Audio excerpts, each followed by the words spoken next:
Dans Matthieu 17, 1, Pierre, Jacques et Jean ont été conduits sur une haute montagne. Or, au chapitre 16 du même évangile, au verset 21 à 23, le Seigneur Jésus dit très clairement à ses disciples que le temps de ses souffrances était venu. On allait se moquer de lui, le fouetter, lui cracher au visage et le tuer. Mais eux ne pouvaient pas comprendre ces choses. Ils se disaient entre eux, pourquoi notre Seigneur doit-il souffrir ainsi? Lui qui a tant d'autorité et de puissance. Animé d'un zèle charnel, Pierre reprit le Seigneur Jésus dans Matthieu 16, 22. À Dieu ne plaise, Seigneur, cela ne t'arrivera pas. Pierre prononça ces paroles avec beaucoup de respect et d'amour.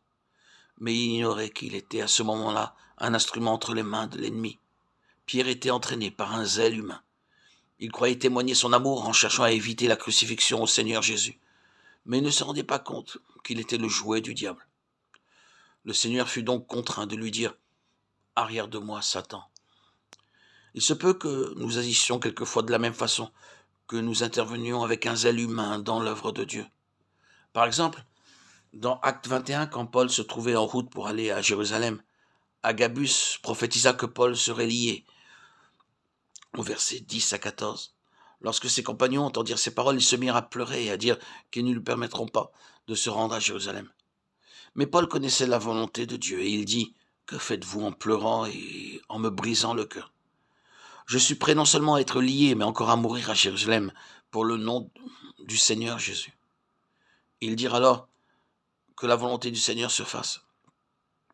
Ils pensaient qu'en étant les amis de Paul, et n'ayant que le but de lui témoigner de l'amour et du respect, ils pouvaient le dissuader de retourner à Jérusalem.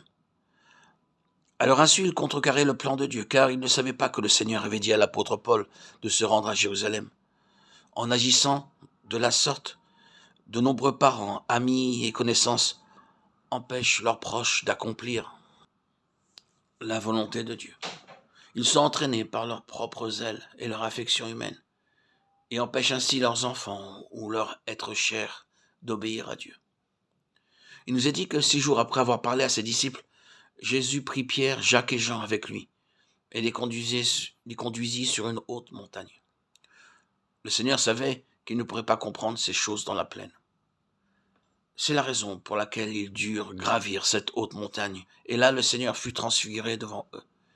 Ils virent Moïse et Élie qui déclarèrent eux aussi que Jésus devait souffrir. Luc 9, 31. C'est sur la haute montagne que notre grand salut nous est pleinement révélé. Aussi le prophète Ésaïe dit au chapitre 58, verset 14, « Je te ferai monter sur les hauteurs du pays. Il vous faudra monter sur le sommet de la montagne pour découvrir la signification de cette déclaration. »